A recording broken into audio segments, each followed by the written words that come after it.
కూటమి ప్రభుత్వంపై తిరుపతిలో మాజీ ఉప ముఖ్యమంత్రి నారాయణ స్వామి తీవ్ర విమర్శలు గుప్పించారు. మామిడి పంటకు కేజీకి 15 నుండి 20 రూపాయల వరకు మద్దతు ధర ప్రకటించారని డిమాండ్ చేశారు. ప్రభుత్వం ప్రకటించిన 4 రూపాయల ధర రైతులకు ఏమాత్రం సరిపోదు అన్నారు. అలాగే సాయికృష్ణ లాకప్ డెత్ ఘటనపై సీబీఐ విచారణ జరిపించి బాధ్యులపై హత్య కేసులు నమోదు చేయాలని కోరారు. రాష్ట్రంలో మద్యం, గంజాయి నియంత్రణలో ప్రభుత్వం విఫలమైందని ఆరోపించారు.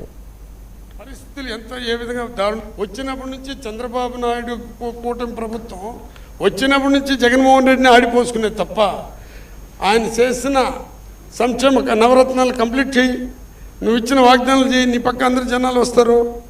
ఈరోజు మీరందరూ దయచేసి మీకందరికీ పాదాలపైన బడి దండం పెడుతున్నా. మీకు ప్రతి గ్రామానికి ఉండి బెల్ట్ షాప్ లేని మాలపల్లి మాదిపల్లి ఊరు ఉండదేమో చూడండి. పరిస్థితులు ఏ విధంగా దారుణం ఉందో చెప్పండి.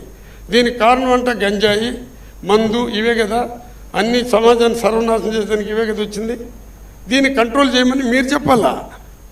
దాన్ని వదిలేసి జగన్ జగన్ జగన్ అని ఆయన పైన ఆడిపోసుకునేదానికన్నా ఏ గ్రామానికైనా మీరు పోయి చూడండి. ఒక హరిజన వాళ్ళలో బెల్ట్ షాప్ ఉంది, ఒక ఊర్లో బెల్ట్ షాప్ లేదు, ఒక బీసీ కాలంలో బెల్ట్ షాప్ లేదని చెప్పండి. ప్రతి దానికి కారణం ఇవే సార్, వెనకాల ఉండేది మందే కారణం.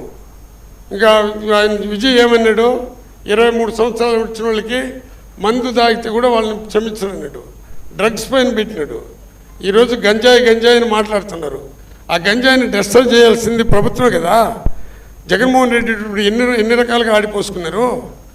మా ఆవేదన ఏమంటే మాదిగలు మేము కరెక్ట్గా ఉన్నప్పుడు మా పైన ఎవరికైనా దెబ్బ పడాలంటే కూడా భయం ఉండింది. ఈరోజు మమ్మల్ని చీల్చేసి ఇద్దరిని తినేస్తున్నారు. వచ్చినప్పటి నుంచి చంద్రబాబు నాయుడు కూటమి ప్రభుత్వం వచ్చినప్పటి నుంచి జగన్మోహన్ రెడ్డిని ఆడిపోసుకునే తప్ప ఆయన చేసిన సంక్షేమ నవరత్నాలు కంప్లీట్